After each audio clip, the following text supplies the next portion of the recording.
j'espère que vous allez bien. Donc aujourd'hui, on se retrouve dans un nouvel épisode. Aujourd'hui, on va parler du yoga du rire. Et pour en parler, je suis avec Mireille. Mireille, comment ça va? Salut, très bien, merci. Pour donner un petit peu le contexte de savoir comment on s'est rencontrés, j'ai eu un cours ici à l'université avec ma professeure Selma. Et elle vous a invité pour faire une activité autour du yoga du rire, de nous expliquer ce que c'était. Donc j'en parlerai un peu plus tard de comment j'ai vécu cette expérience. Hmm, Mais avant ça, est-ce que vous pouvez vous présenter votre parcours, etc. d'accord. Je m'appelle Mireille Albert et puis je suis originaire du Nouveau-Brunswick, de Fredericton. Euh, j'ai un parcours, j'étais à l'origine ingénieure technicienne en traitement de l'eau. Donc, j'avais un parcours scientifique. J'ai eu une carrière dans le traitement de l'eau. Et avec de fil en aiguille, je me suis retrouvée à être animatrice d'ateliers sur la découverte de son clown intérieur et du yoga du rire. Mais ça, c'est une histoire qui va prendre... Mais voilà. Et c'est ce que je fais. Et j'ai également œuvré dans le domaine du théâtre suite à ça. Ok. Voilà. Et est-ce que vous pouvez nous expliquer ce que c'est, le yoga du Le rire? yoga du rire spécifiquement. Donc, juste pour clarifier, dans le domaine du rire, il y a plusieurs différentes approches, modalités, parfois les gens disent. Et le yoga du rire, c'en est une. C'en est une qui est très connue parce il y a eu un grand mouvement dans les années 80-90. Ça a été fondé par un médecin généraliste qui vient de l'Inde, Dr Madan Kataria. Lui s'était intéressé au rire parce qu'il avait lu un article scientifique, dans un périodique scientifique, le cas particulier d'un ancien journaliste, un monsieur qui était dans l'administration Nixon aux États-Unis, qui s'appelait Norman Cousins, qui s'était guéri effectivement il y avait des tumeurs, il y avait des douleurs chroniques. Il y avait eu une drôle on pense, un empoisonnement. Et les médecins ne savaient pas quoi faire avec son cas. Puis il s'était guéri en partie avec le rire et la vitamine C. Okay. Et ça avait été publié, l'étude de cas avait été publiée dans des périodiques de médecine. Puis Dr Kataria en Inde a lu ça et a été inspiré. Et il s'est dit, il raconte son histoire, il dit qu'il avait envie de pouvoir donner des ordonnances pour le rire. Dire comme, ris 10 minutes par jour ou 15 minutes par jour, mais personne ne le prenait au sérieux, évidemment. Les gens riaient de lui. Et puis, donc, il a décidé de fonder ce que lui appelait comme un genre de club de rire. Mais en Inde, le yoga, c'est un terme qui veut dire des exercices de respiration souvent, mais des exercices. Alors, il a décidé de fonder un groupe de yoga du rire qui se rencontrait chaque jour dans un parc. Et il ne savait pas comment faire pour faire en sorte qu'il rit. Parce que d'habitude, les gens s'attendent à ce qu'il y ait de l'humour pour rire. Et donc, il a dû improviser, puis ils se sont mis à développer des exercices comme tu as vécu, un peu fantaisiste, un peu fou, un peu niaiseux, comme on dirait. Mais ça finissait par les faire rire, même s'il faisait du faux rire avec des exercices bizarres. Tu as certainement, on voit souvent ça sur YouTube. On peut toujours voir le genre d'exercice, mais c'est un peu bizarre. Mais en même temps, on finit par rire. Oui, je confirme. Oui, voilà. C'est ça. Alors, puis depuis, donc là, c'est devenu un phénomène en Inde, et puis c'est devenu un phénomène mondial. Maintenant, il y a des certifications, des gens certifiés en yoga du rire à travers le monde. Ouais, voilà. Ah oui, après, ça fait pas si longtemps que ça qu'on en entend parler. Enfin, en tout cas, ça se développe en fait de plus en plus. Et avec il y a eu une période dans les années 90, début 2000, où on en parlait plus. Puis ça passait aux nouvelles. Il y avait des capsules. Mais après ça, ça a comme c'était la tendance, puis là, on n'en parlait plus. Puis là, on dirait que ça y a comme un Oui. regain. Bah, notamment Je peut-être trouve ça... avec la santé mentale. Aujourd'hui, on comprend de plus en plus que le mental est autant important que le physique. Et donc, c'est beaucoup plus mis en avant, enfin, je pense. Notamment même avec la psychologie, le bien-être, qu'en fait, on se rend compte que ça joue énormément sur le physique. Enfin, ça va ensemble, Le quoi. physique aussi, c'est Ouais. ça, exactement. De nos jours, tout le monde a entendu parler de l'effet placebo. Mhm. Donc, on comprend l'impact du mental sur le physique Mhm. maintenant. Et donc, c'est de plus en plus reconnu comme pratique, c'est-à-dire développer une philosophie ou une façon de voir la vie positive, voir la vie avec optimisme, c'est reconnu même par les médecins maintenant. Il faut, Ouais. quand on vit une maladie, il faut absolument cultiver des pensées positives afin de pouvoir guérir, parce que sinon, on a tendance à dépérir. Donc ouais, aujourd'hui, c'est même reconnu par les médecins, c'est Voilà. officiel, c'est... Comme, pas juste le docteur Kataria, là, Non, oui, c'est tout le monde. n'importe quel médecin maintenant va reconnaître que c'est important d'avoir une attitude positive. Oui, c'est vrai qu'au début, c'était pas très crédible, en fait. Et c'est ça, Ouais. c'était pas très connu. C'est ça, docteur Kataria dit « on riait de moi » carrément. Ouais. C'était ça qui était drôle. Oui, voilà. Ouais. Et ça fait combien de temps que vous faites, vous travaillez dans le yoga? Moi, c'était en 2007 que j'ai vécu... je te raconte une portion de mon parcours. J'étais retournée aux études. Moi, j'ai une maîtrise j'ai un bac en chimie, une maîtrise en génie civil, traitement de l'eau. Donc, je travaillais en traitement de l'eau. Mais ma passion avait toujours été le développement durable, l'environnement, mais aussi le développement durable plus large, dans un sens plus large, c'est-à-dire comment créer des sociétés où il y a un équilibre, où il y a de l'harmonie entre les gens, il n'y a pas des gens qui se font exploiter, parce que je reconnaissais que c'est souvent parce que les gens sont stressés dans la vie qu'ils vont avoir tendance à poser des gestes qui sont peut-être pas les plus... bénéfique à l'humanité puis à la Terre. Donc, je m'intéressais beaucoup au côté psychologique et social.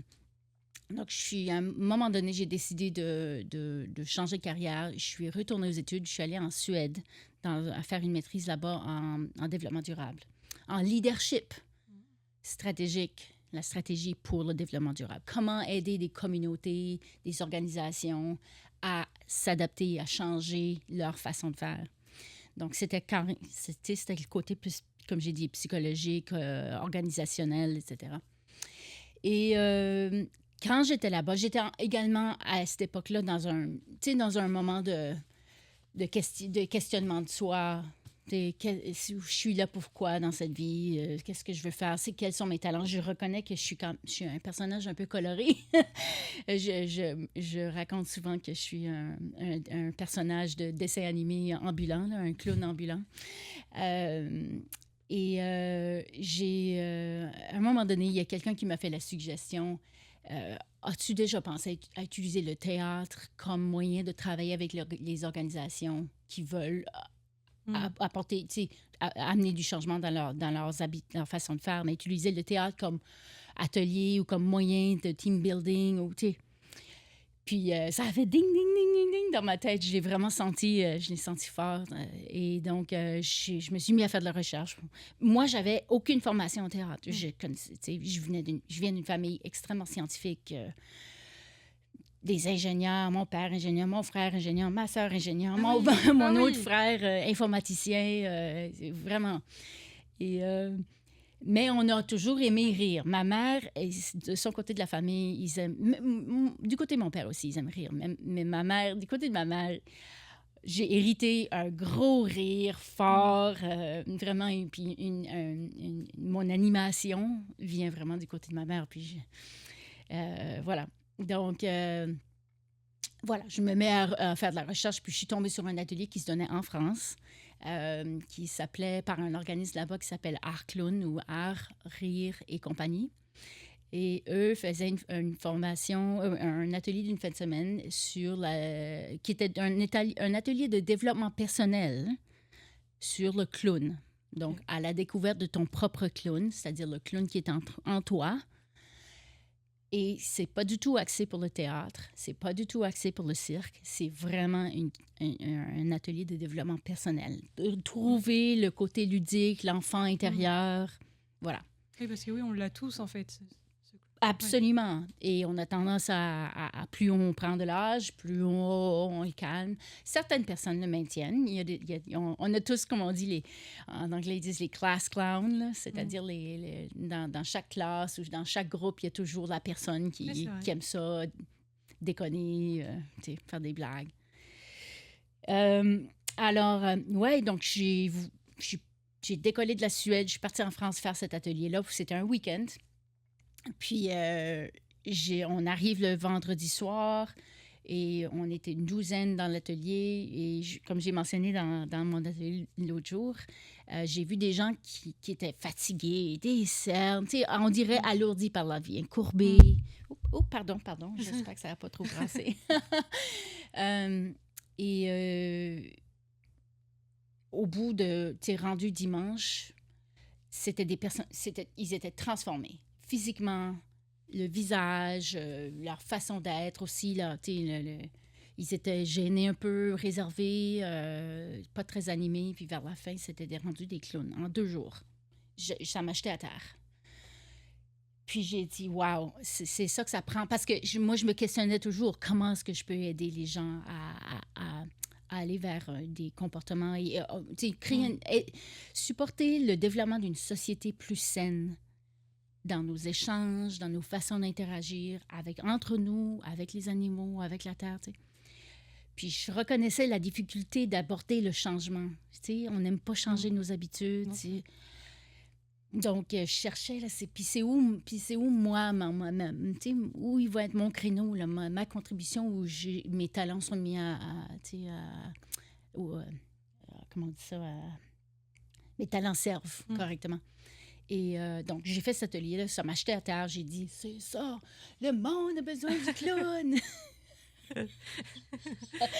Je suis devenue comme un peu une évangéliste du clown, là, tu sais. Ouais. Et puis donc j'ai décidé de demeurer en Europe encore 1 an et de faire de suivre la formation pour animer cet atelier. Donc, c'est une formation d'1 an.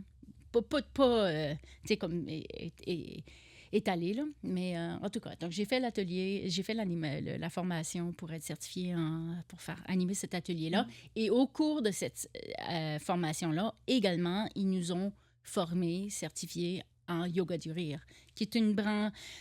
Le rire et le clown, c'est pas tout à fait la même chose. Ils sont amis, ils sont frères, le rire et le clown. Parce que souvent, on utilise des aspects de jeu, de ludique, Mm. de clown pour rire. Mais le rire, le yoga du rire, proprement dit, c'est le rire. On dit ça que c'est le rire sans raison. Mm. On n'a pas besoin d'humour, on n'a pas besoin de quelqu'un pour faire des grimaces pour nous faire rire. On fait des exercices, on choisit de rire, de, Mm. de faire des exercices de rire sans même rire, comme ho, ho, ha, ha, ha. Il n'y a rien qui me fait. C'est Ouais. bizarre, tu sais. Mais c'est un rire forcé, mais on finit par rire. Et de toute façon, on en a discuté, le corps ne connaît pas la différence.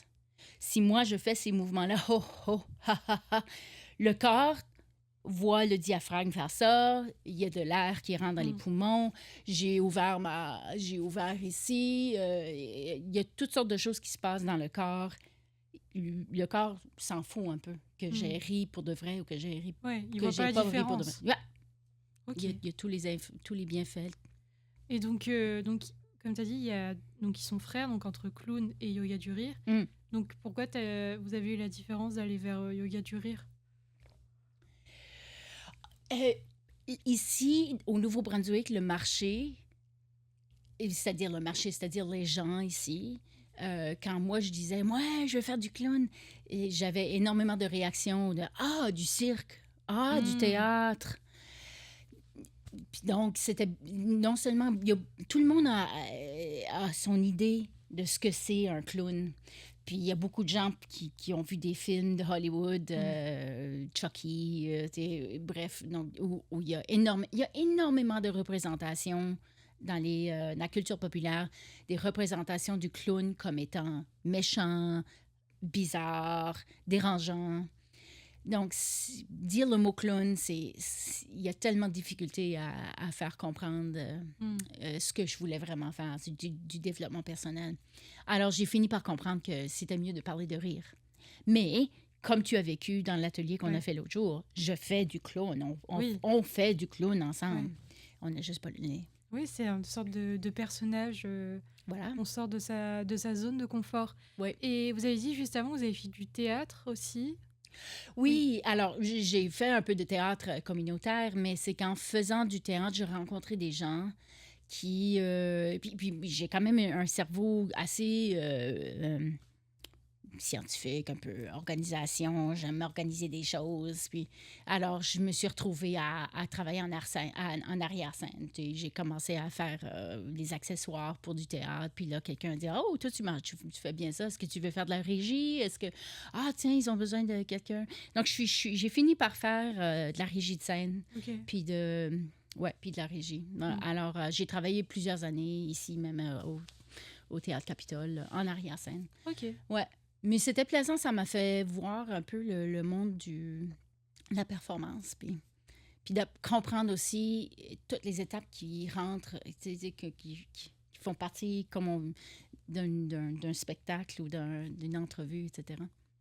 Et vous avez dit que vous avez une famille, on va dire, scientifique, ingénieur. Est-ce que votre choix de partir sur du yoga du rire les a surpris ou pas du tout? C'était même pas un sujet Oui, non, ils étaient surpris. Oui, j'arrivais d'une carrière de... Ouais. Mes parents, ma mère et mon père sont extrêmement généreux et gentils. Et je me suis fait de la conversation au téléphone, il y avait comme un silence. Ouais, de savoir si c'est une blague, quoi. Ouais, mais en même temps, j'ai toujours été quelqu'un qui a aimé toucher à beaucoup de choses. Hein. Je suis un petit peu... tu sais, un peu... je touche à beaucoup de choses. Alors, donc, ils m'ont supporté. Ils m'ont dit, ben, si c'est ça que tu veux faire, on te supporte. Puis, et effectivement, ils m'ont supporté moralement, mais financièrement, ils m'ont beaucoup aidé dans mon parcours. Et au niveau des exercices du yoga du rire, vous faites ça dans des écoles, dans des entreprises, vous faites... Ouais, voilà, c'est ça. Le marché, en termes de carrière dans ce domaine-là, souvent, des entreprises vont vouloir une présentation de rire pour des team building. Et puis aussi, par exemple, en septembre, je vais participer à une conférence pour les aînés ici à Dieppe, le Rendez-vous Acadie. J'ai fait des présentations dans des écoles, pour des organismes de douleurs chroniques. J'étais dans le monde médical aussi, dans la récupération. Et vraiment, toute personne sur Terre rit. Être un humain, c'est rire, ça inclut le rire. Ça se peut qu'il y ait beaucoup de gens qui répriment, qui suppriment leur rire, mais on a tous cet instinct-là, on le développe entre l'âge de 2 mois et 4 mois, universellement, à travers toutes les cultures. Okay. Alors, c'est un mécanisme biologique inné, étonnant, et on n'en parle pas vraiment. Tout le monde rit, tout le monde aime rire, tout le monde aime voir des blagues, etc., mais on ne pense jamais à ce que c'est ce mécanisme-là du rire et ce que ça fait pour nous. Et comment c'est bizarre aussi. Pense à ça, là, si tu es un extraterrestre là, qui débarque sur la Terre, là, puis que tu regardes les humains, mais tu remarques assez fréquemment, les gens vont faire des grimaces, puis des mouvements, puis des ha-ha, des grands... C'est curieux comme quand tu le regardes de loin, là. Mais nous, on n'y pense pas parce qu'on a juste tellement l'habitude, puis ça fait partie. Mais en tout cas, donc, c'est un mécanisme, un outil qui a été développé par l'humain incroyable parce que les bienfaits pour la santé sont époustouflants. Si tu fais une recherche, là, récemment, là, je voulais voir où on en était rendu. Je suis allée dans un engin de recherche pour des périodiques scientifiques, là. Puis j'ai eu, tu sais, rire, santé. J'ai eu 1200 articles scientifiques, tu sais, bon, ils sont pas tous spécifiquement au sujet des bienfaits du rire, là. C'était vraiment général comme recherche que j'ai fait. Mais quand même, 1200 articles dans des périodiques, c'est dire à quel point il y a des bienfaits pour tous les systèmes du corps. Tous. Immunitaire, reproductif, neurologique, musculaire. Et ça finit pas. Sans la peau, les hormones, tout, les yeux. Parce que sinon, moi, le rire, je l'associerais plus au bien-être mental, mais pas forcément au physique. Alors que voilà, si... c'est ça. Ben, je peux Bien te sûr. poser la question. Toi, l'autre jour, on a fait cet atelier. Tu as remarqué des changements dans ton corps? Avant et après? Ouais, je sentais que mes muscles étaient détendus. Oui, tout à fait. Enfin, après, j'étais plus à l'aise aussi. Enfin, ouais, moi, j'ai vraiment ressenti un soulagement au niveau des épaules. Ouais, j'irais plus musculaire. J'ai D'accord, ressenti oui. ça. Ouais. Oui, typiquement, c'est ce qu'on remarque le plus. C'est le relâchement musculaire. Puis c'est le plus grand symptôme, en fait. Ça, puis aussi l'éveil. Les gens vont dire, je me sens plus réveillée. Oui, c'est vrai. À la fois plus détendue, mais aussi plus réveillée. Oui, c'est vrai. À cause de la respiration. Là. On s'est fait tous la remarque à la fin quand on donnait notre avis. Et c'est vrai que on était détendus tout en étant... Moi, je sais qu'en arrivant, j'étais un peu fatiguée.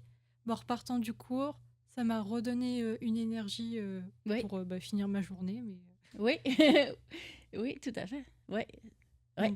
L'oxygène, partout dans les cellules du corps. Voilà. Non, c'est incroyable. Puis là, on n'a même pas parlé du bien-être mental, tu vois. Moral aussi. Oui, pour le bien-être moral, ça peut tout ce qui est stress, anxiété. Voilà. Est-ce qu'il y a d'autres choses Oui, une meilleure estime de soi, souvent. Ouais. C'est bizarre, mais c'est le fait de rire, ça fait en sorte que nos problèmes qui étaient peut-être là, ou peut-être la déprime, tout d'un coup, on voit la vie un peu avec un peu plus de recul. Puis on se dit, ça, c'est pas si pire que ça, puis j'ai le droit de faire des erreurs. On dirait qu'on prend un peu de perspective sur la vie. Donc, l'estime de soi, le bien-être, un sentiment de positivité, également... Et comme je mentionnais, nos problèmes nous semblent moins difficiles et on les voit différemment. Le rire active vraiment bon, on connaît tous maintenant là, le fight or flight. Mo, t'as dit comment ça en français? Là, la fuite ou ou la bataille. On se bat, ou soit qu'on court, ou soit qu'on gèle. Il y a toutes sortes de réactions au conflit. Là. Et... tout ça, c'est le cerveau limbique, là. Hein? C'est le cerveau un peu reptilien qui vient dire « Wow, il y a du danger, je vais mourir, je dois faire quelque chose. » Mais quand ça s'active, cette réaction-là, ce réflexe-là, là, dans le cerveau, le cortex frontal, lui, il n'y a plus de sang qui va là. L'important maintenant, c'est de se battre pour survivre. Donc, on ne pense pas, on n'est pas aussi créatif, on peut pas raisonner correctement nos problèmes parce qu'on a quand on est pris dans nos problèmes, on a une réaction émotionnelle qui nous amène dans notre cerveau limbique, puis on perd la capacité de raisonner. Donc, en riant, on désactive cette réaction-là de tension. Ça réactive le cortex frontal. On est capable de voir nos problèmes avec mais finalement, si je fais ça, ou si, tout d'un coup, le problème, il se résout un peu plus. Donc, donc un autre des bénéfices, c'est plus de créativité, plus de capacité de résolution de problèmes. Euh, on a un meilleur apprentissage, nos capacités cognitives augmentent. Il faudrait que j'en passe, il y en a beaucoup.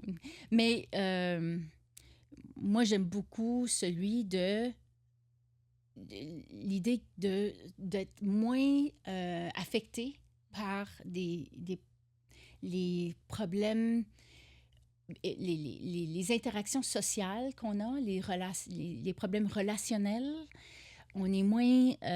pour les gens qui sont affectés par oh, lui, même pas, ou celle-là a dit ça, puis ça me... Oh, c'est quoi l'attention? On est moins affecté par ça. On est plus...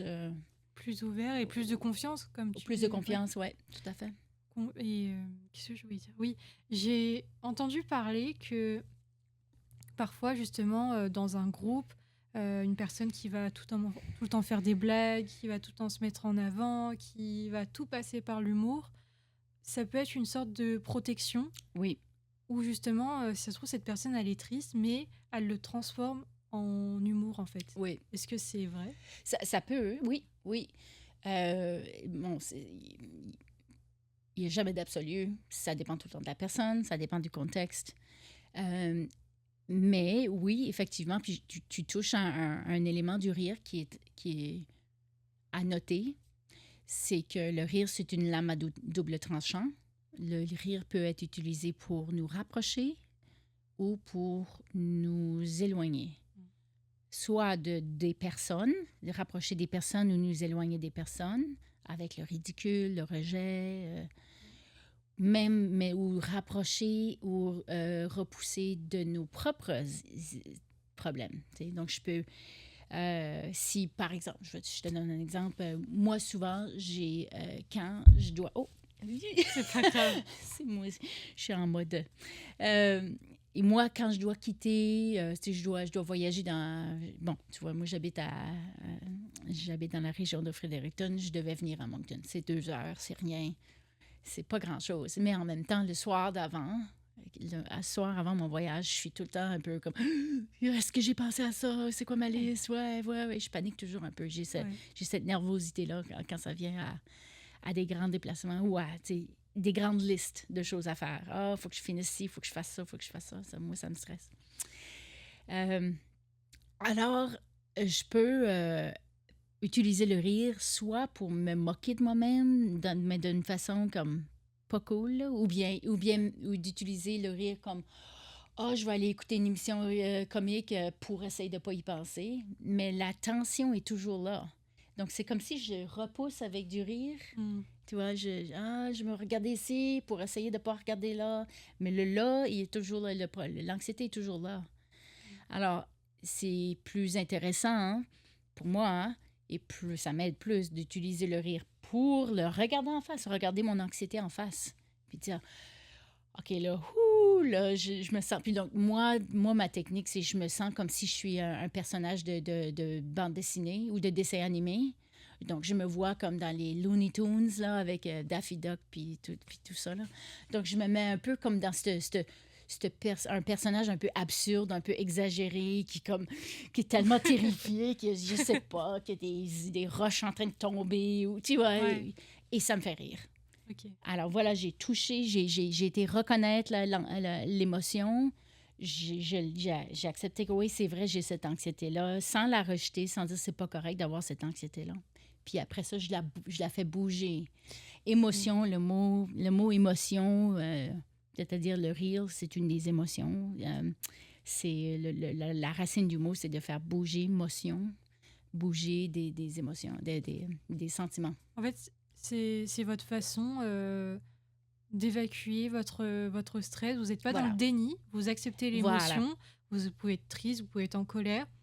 Et votre façon de régler ça, c'est de passer par le rire, en fait. Oui, mais il faut le regarder en face. Il faut pas s'en cacher. OK. Et moi, ça a été ça, là, ma difficulté. Si on parle de mon parcours encore, oui. Si je suis honnête, tu sais, je vais vous raconter des choses un peu vulnérables, mais moi, pendant longtemps, j'avais cette formation-là en clown et en rire, puis je connaissais les bienfaits du rire, etc. J'en parlais au monde, mais en même temps, il y avait des périodes où moi-même, je riais pas. Je me disais, mais c'est fou, qu'est-ce qui se passe? Comment se fait que je suis pas capable de rire, tu vois? Parce que je vivais des choses à l'intérieur de moi que j'avais peur de regarder. Hmm. Puis quand tu as des émotions, tu dois connaître. Tout le monde a toujours vécu ça un peu. Parfois, il y a des choses qui te dérangent, puis si tu les regardes pas, ils s'en vont pas, là. Ils sont Non. encore là, ils sont cachés là-dedans, puis ça te draine de l'énergie, ça tire, puis ça va faire ça va faire toutes sortes d'autres. Ça va avoir des impacts sur ta façon d'être, ta façon d'agir, ta façon d'interagir, que tu reconnais pas tant que tu n'as pas fini par regarder et tu dis ah ouais, c'est pour ça que je suis comme ça, tu vois. Donc, anyway, il fallait que je prenne le temps de comprendre qu'est-ce qui me dérange, puis c'est quoi, il est où le problème, là? Puis, finalement, en arrivant à voir le bobo qui était en dessous, c'est là que je suis capable j'ai pu reprendre un peu de légèreté, parce que j'étais plus aussi alourdie par ces choses-là. Est-ce que vous savez, c'est quoi comment vous avez compris quel a été le déclic pour justement ne pas laisser de côté, le regarder en face, mais quand même le résoudre par le rire? C'est venu avec le temps, c'est venu avec C'est ça, l'expérience? le Ouais. temps, puis ouais. Ben, c'était une question qui était toujours là. Donc, la question restait pas résolue, là. Donc, pourquoi est-ce que j'ai de la misère à rire? Donc, mais avec le temps de guérir la dépression, tu sais, le problème, l'anxiété que j'avais, je sais pas, quand je suis venue à résoudre un peu ces choses-là, c'est là que je me suis rendu compte, ah ouais, là, je suis plus capable de rire. Puis j'ai commencé à utiliser le rire plus consciemment pour adresser ces bobos-là. Est-ce que vous appréhendez toujours quand vous faites une séance? Notamment là, par exemple, Pardon, j'ai mal compris. une séance, enfin, Oui. quand vous allez être avec un groupe, Oui. est-ce que vous appréhendez toujours ou vous stressez pas et vous y allez, vous connaissez votre travail? Oh, qu'est-ce que j'appréhende? Ouais. Ah oui, oui, toujours. Ouais. Toujours une présentation, une performance, c'est une performance un peu. Mm. C'est de se mettre en face, c'est de se montrer et de prendre la parole. Puis on ne sait pas ce que les gens vont penser, puis on espère que ça va avoir cet impact-là ou ça ne sera pas. Alors, comme de fait, moi, j'apprécie toujours quand la professeure Selma m'invite à venir parler aux étudiants parce que, j'ai mentionné ça l'autre jour, votre âge, la plupart d'entre vous avez quoi, 19 à 24 ans, à peu Ouais, près, c'est ça. 19 À peu à près, 25. ouais. Eh bien, vous êtes très différents. Vous êtes des aînés, c'est un public différent. Les enfants, c'est un public... Mais à votre âge, vous vivez toutes sortes de choses. Moi aussi, j'ai passé par là. Je sais, on a toutes sortes de questionnements sur qui on est. On a des anxiétés, on a le désir de plaire, d'avoir un réseau social. Et donc... Puis de nos jours, avec les médias sociaux, puis la culture populaire, il y a souvent des courants. Je dis pas que tous les jeunes en prennent ça, mais il y a souvent des courants un peu de cynique, de rire des autres, de rire des... Tu vois. Alors, parfois, ça rend ça difficile pour quelqu'un qui a, tu sais, une jeune personne qui vit un peu ces anxiétés-là de social, un peu. Ça rend ça difficile pour eux de faire des affaires de fous, de clowns. Comme tu as vu, il y a plusieurs gens, plusieurs personnes dans le cours qui ont dit, ouais, au début, c'était un peu difficile, là, ouais, de se laisser râler puis de faire des folies, là. Ben voilà. Mais c'est ça, donc j'apprends toujours et j'appréhende aussi toujours un peu, mais c'est bon, au fil du temps, j'accepte que parfois ça va faire, tu sais, ça va se passer comme ça, puis l'atelier de l'autre jour s'est passé complètement différemment de ce que je fais d'habitude. Ah ouais? Ah oui. Ah oui. C'était Ah quoi oui, qui oui, était oui. différent? J'étais moins... on a fait plus de... On a parlé un peu, on a fait des exercices, on a continué à parler, on a fait des exercices. On dirait qu'on avait besoin de cette espèce de prendre des petites pauses, des niaiseries, puis jaser un peu, puis on dirait que ça prenait ça pour que vous ayez le temps d'absorber, Ouais. puis de dire, OK, ben, je vais essayer encore un peu, puis Alors que d'habitude, ma structure typique, c'est qu'on jase pendant une bonne demi-heure, puis la conversation est un peu plus back and forth, là. Il y a un peu plus de va-et-vient entre Mm. le public et ma présentation. Puis, donc, les gens sont un peu plus participatifs. Mais comme vous étiez un peu plus timide, un peu plus réservé, il n'y avait pas tellement d'interaction, Oui. ben, c'est là que j'ai dit, ben, on va faire des exercices. Oui. Vous êtes adapté au public. Voilà. Mais c'est vrai que la classe de base, on se parle pas trop. Enfin, on est chacun dans notre coin, où il y a des groupes. Enfin, pour ma part, comment moi je l'ai vécu, de base, moi, le rire, je l'associe à quelque chose de très pudique. Dans le sens où je vais rire avec des personnes avec qui je me sens à l'aise, que je connais. C'est là que je vais montrer mon humour, que je vais me lâcher, que... Enfin, Voilà. je suis Oui. complètement différente. Oui. Mais c'est vrai que dans ce cours-là, je pense que vous l'avez vu, j'essayais de jouer le jeu, Oui. j'essayais, mais j'étais quand même assez pudique parce que je ne connais pas assez les personnes et que Oui. comme c'est une partie de moi que je préserve et que Oui. je le montre à certaines personnes, Oui. donc pour moi, je pouvais pas montrer ce côté-là, Oui. ce qui peut être dommage, mais j'ai essayé de jouer le jeu, j'ai essayé de sortir de ma zone de confort. Oui. C'était dur pour moi au début parce que en plus, je suis là depuis janvier, je suis l'international de la classe. Je parle pas forcément bien, enfin, à tout le monde, certaines personnes peut-être que j'ai peut-être jamais parlé. Donc d'un seul coup, montrer une partie de moi pas vulnérable, mais vraiment où j'ai pas de masque. C'était compliqué pour moi, Oui. Oui. mais j'ai bien aimé quand même parce que je sais pas si je l'aurais fait avant. Je pense qu'avant, je me serais complètement bloquée. Que là, j'essayais quand même, c'était un combat, quoi. Je disais, allez, faut que tu le fasses, faut que Oui, tu... oui. Mais il y avait une... ouais, j'ai essayé, mais Oui, oui, oui. voilà. Et ta réaction n'est pas inhabituelle. Ouais. Il y a beaucoup de gens pour qui c'est ça. Justement, c'est des gens qui sont généralement un peu, pas flegmatiques, mais qui, pour qui ils vont pas nécessairement montrer, ils vont pas s'ouvrir. Tu sais, peut-être un peu plus introvertis. Il y a des gens qui vont seulement s'ouvrir vraiment dans des contextes où ils se sentent à l'aise et ils se sentent acceptés, vus. Et voilà, donc c'est un défi. Mais plus on fait du rire ou du yoga du rire spécifiquement, mais plus on cultive le rire, on l'invite dans notre vie, plus cette réserve a tendance à, à se dissoudre un peu. Tranquillement, doucement, ça prend du temps. Mais si tu as l'occasion, je ne sais pas si tu retournes en France, mais en France, il y a généralement pas mal des clubs de rire qui se rencontrent chaque semaine. Et plus tu le fais, si tu le fais chaque semaine, vraiment, tu vois qu'on dirait ton muscle, non seulement tes muscles de rire physique, mais tes muscles de laisser aller, mental, psychologique, plus ça se développe et plus tu vas rapidement, tu te laisses aller plus aisément et tu viens à vraiment recevoir les bienfaits, les bienfaits du rire. Parce que c'est un peu ça l'intérêt aussi du yoga du rire, c'est que c'est vraiment un exercice pour le physique, mais c'est un exercice pour le mental aussi. C'est cette capacité de dire, allez, je lâche, je me laisse aller, puis je fais le fou, tu vois. Mais c'est extrêmement difficile pour beaucoup de gens.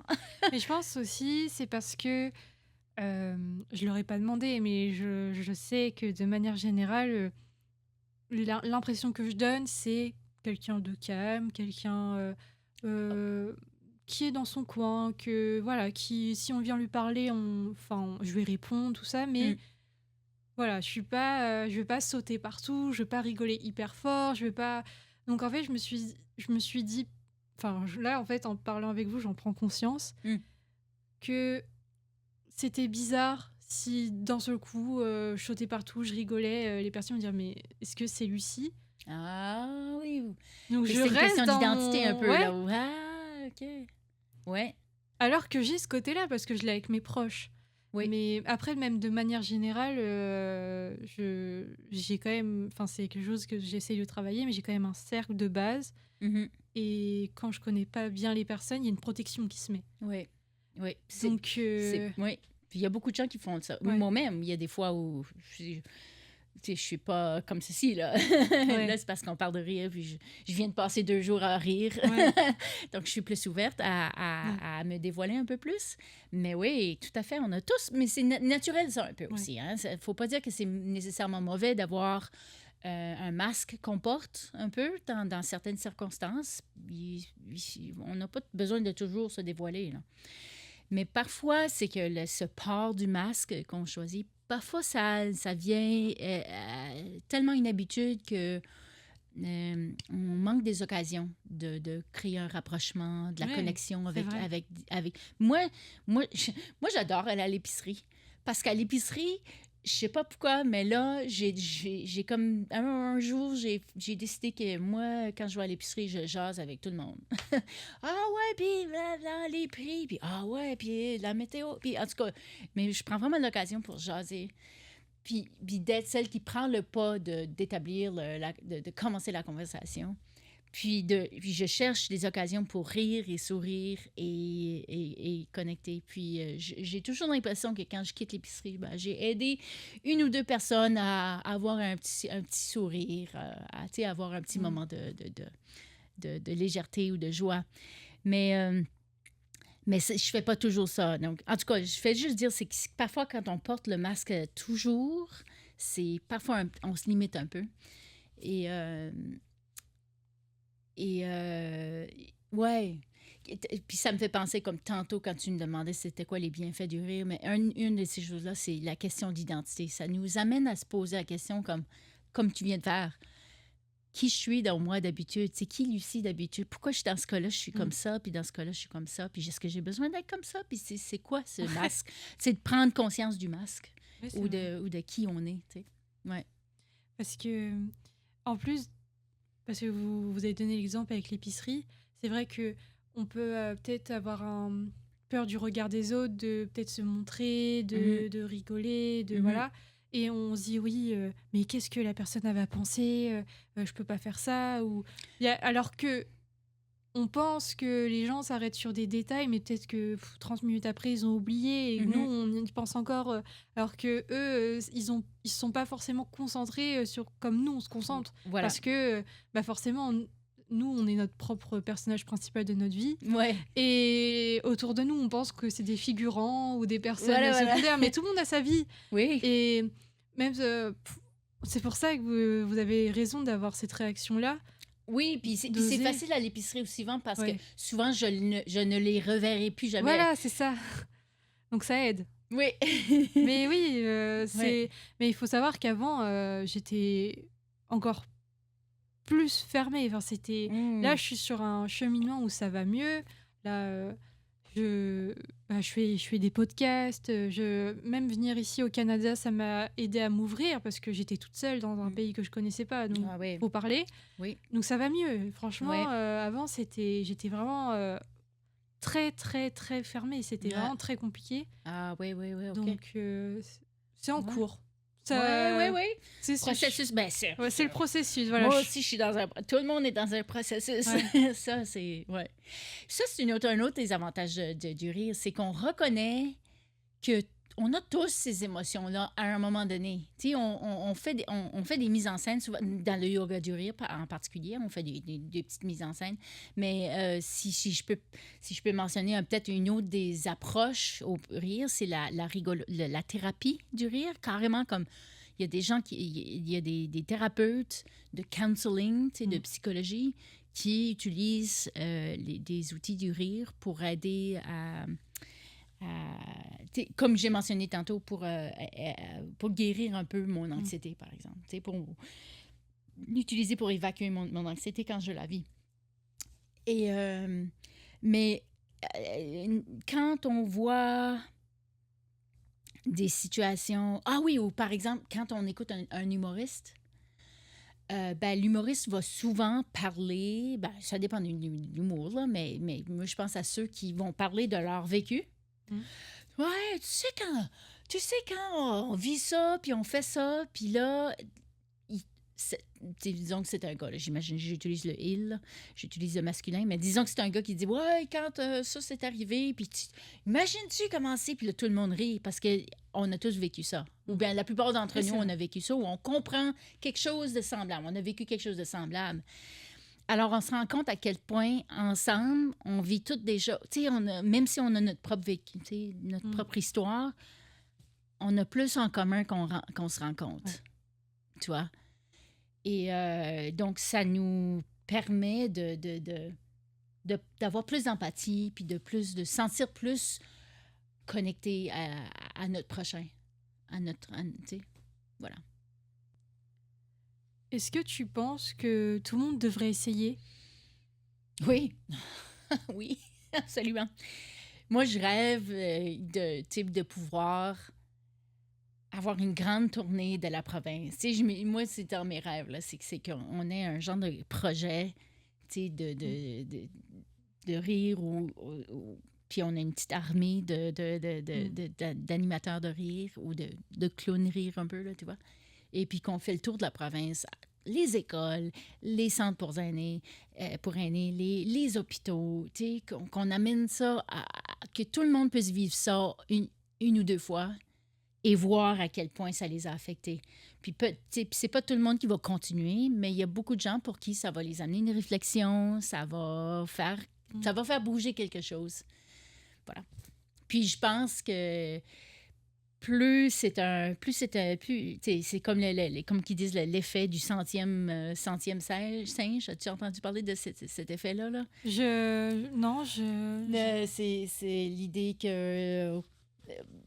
qu'apparemment, il y avait des singes ou des primates là, au Japon qui avaient... On leur donnait à manger je pense que c'était des courges. Ben, ils les mettaient sur la plage. Ils mettaient les courges sur la plage, puis les courges avaient du sable dessus. Puis les singes, ils mangeaient ça, mais il y avait du sable. C'est pas le fun de manger quelque chose avec du sable. Fait que il y a des singes qui se sont mis à rincer leurs courges dans l'eau. Parce que c'était à la plage. Ils étaient à côté de l'eau. Donc, ils se mettaient à rincer leurs courges dans l'eau avant de la manger.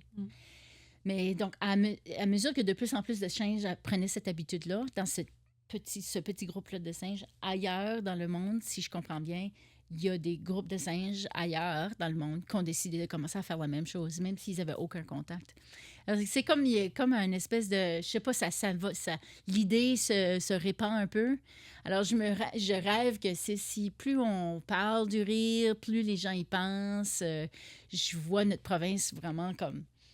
se réveiller un peu se réveiller, c'est-à-dire comme prendre un peu de plus une attitude positive peut-être, une attitude plus créative à nos choses, puis juste avoir à vivre plus de bien-être. Plus il y a des gens qui veulent rire, plus ensemble on va rire. Oui, c'est vrai. Puis comme j'avais mentionné l'autre jour, ça c'est une autre étude qu'ils ont fait, ils ont découvert que plus tu penses au rire, simplement de remarquer. Si tu fais cet exercice-là pendant une semaine, là, tu te fais un petit cahier là, chaque soir, là, puis t'écris. C'est quand les fois où j'ai ri aujourd'hui? Puis t'écris simplement. J'ai ri quand ça, ouais, ça c'est arrivé, j'ai ri, OK. Ouais, voilà. Puis tu te forces pas à rire, tu fais rien, mais tu fais juste réfléchir sur quand tu as ri. Eh bien, tu vas voir qu'au bout d'une semaine, tu vas te trouver à rire beaucoup plus. De plus en plus en plus. J'essayerai. Ah, ouais, n'hésitez pas à essayer aussi. Mais on va arriver à la fin du podcast. Est-ce que tu as quelque chose à rajouter? Est-ce que tu as un conseil à donner? Le rire, c'est un cadeau qu'on a. Certains diront que c'est un don de Dieu. C'est un don de l'évolution, c'est un don de Dieu, peu importe. C'est un énorme cadeau qu'on a dans nos habitudes, dans notre capacité, dans nos mécanismes. Pourquoi pas en profiter plus? La vie peut être extrêmement sérieuse et elle l'est, on le voit, on voit l'état du monde.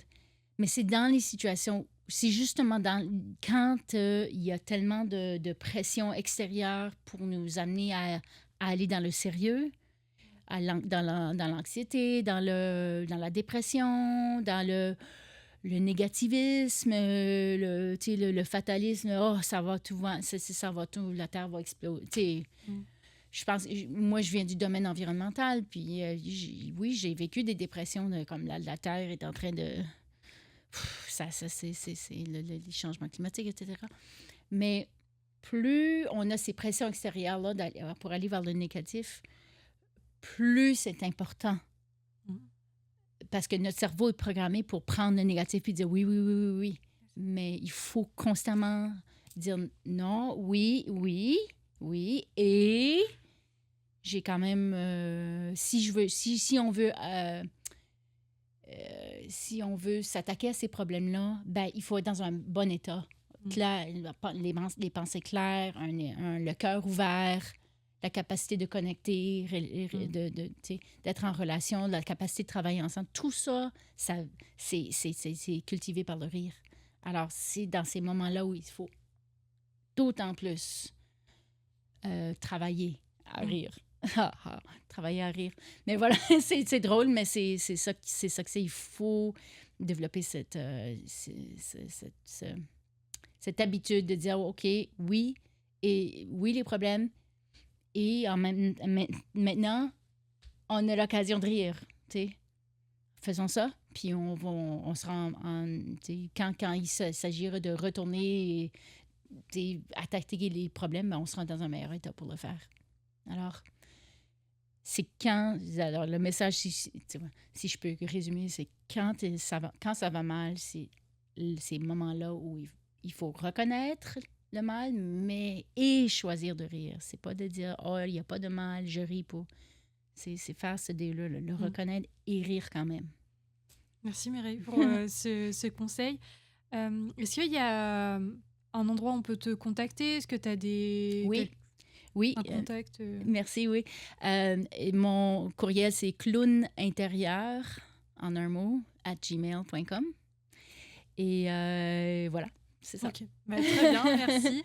Et de votre côté, merci d'avoir pris le temps de regarder ou d'écouter ce podcast. Et je vous dis à un prochain épisode. Merci, au revoir. Une production de Podcast NB.